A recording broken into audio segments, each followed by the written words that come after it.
Man, this is some great content, guys. Come on. There's just some fantastic content. Watch me watch me get hit by lightning. Nuzlocks, the pinnacle of challenge runs. There's no better feeling than finishing a game with maximum risk, maximum reward. And similarly, there's no worse feeling than not finishing that game and restarting said game after 26 hours of gameplay.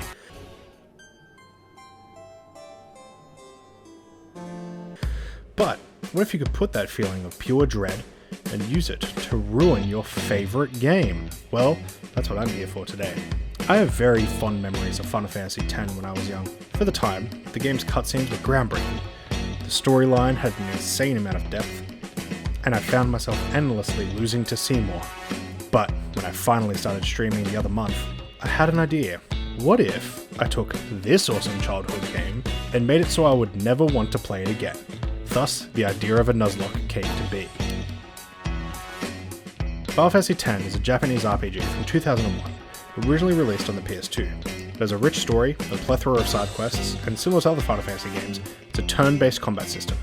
And no, we aren't talking about the tragedy of a game that is Final Fantasy X2. So, before we get started finding out how the runs have been going, and what the rules of the run are, we need to look at what we can define as a Nuzlocke to turn into a Croncy challenge? Croncy run? Cron run? I'll work on the title. And to be clear, we aren't attempting to create an impossible challenge that only speedrunners can complete. This is for the troopers, the casual players. Rule number 1. Game over screen means game over. You better restart that run and delete that save. Every challenge we make will have this rule as a base. Rule number 2. Minimize use of healing. Something must be in the game to hinder your ability to heal. And rule number 3. Character deaths must mean something. There must be a rule in the run for permanent character death. Now, we can't just port the entirety of the Nuzlocke rules into any random game and expect them to work. So I'll be trying out a few ideas until we settle on a good set of rules. Being that the combat is turn-based, it means we can play out each encounter in a similar way to a Pokemon Nuzlocke. So we're off to a good start. I first started with ways to incorporate rule number 3.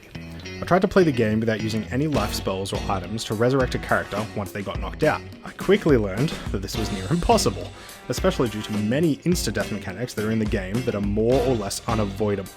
And so I eventually settled on, if a character is dead at the end of a battle, they're gone forever. Which brings us to the healing abilities and items. At first I thought, maybe only let healing happen at many of the save spheres sprinkled without the game, which when used fully, heal the entire team. But as we wanted to make sure all of our characters were okay for the end of each battle, I decided that we would also allow healing items and spells to be used during combat, but never outside of combat. This means that we have situations where our characters may finish an encounter, but very close to death, and there is a possibility we get ambushed and completely wiped. It also puts a higher strain on our action economy during the fights, meaning we have to very carefully plot out every single one of our fights, even the more trivial ones. But there was something missing. It was a bit too easy. For anyone who hasn't played these games, you have these monsters you can summon during the game called Aeons. These Aeons are incredibly powerful and can make some encounters incredibly easy. So, we nerf them. If an Aeon dies, they're gone for good. This also limits how powerful one of our characters can be, and can decrease the overall power of the party. But it also leads to some of the best parts in the run. Get him down.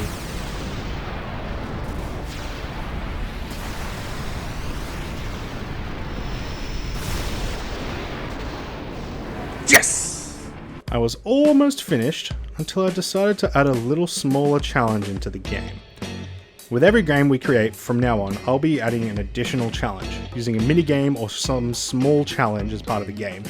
And so I present the signature. Approximately 3 hours into the game, you are presented with a game of blitzball, basically a cross between soccer, volleyball, and water polo. It is the vicious blood sport of the fantasy world, and your main character is one of the star players. But you must prove yourself. The Luca Goers are a gold medal hoarding bunch of jackasses, which you have to play against. Now, you don't need to beat them, and if it's your first time playing, you probably won't. But as a way to send you off into the game, we made the challenge, winning the Blitzball tournament. Alright, we have our rules. Game over screen means game over.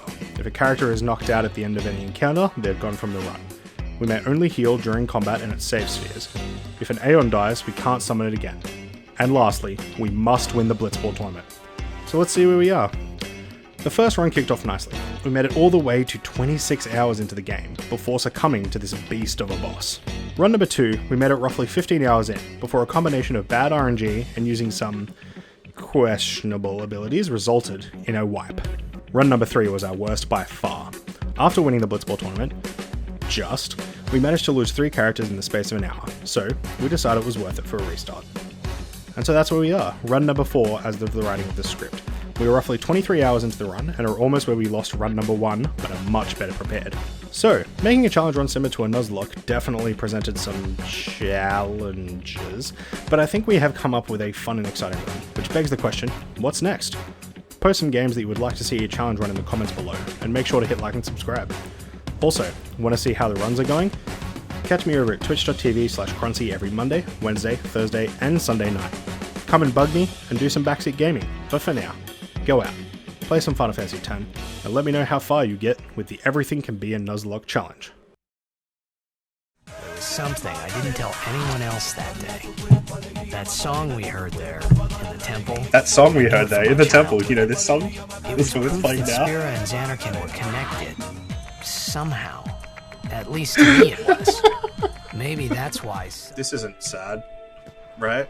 This isn't sad at all, guys. Here we go. So this is what our choice did. What's going on? Why? What? What's going on? Poor Gatter.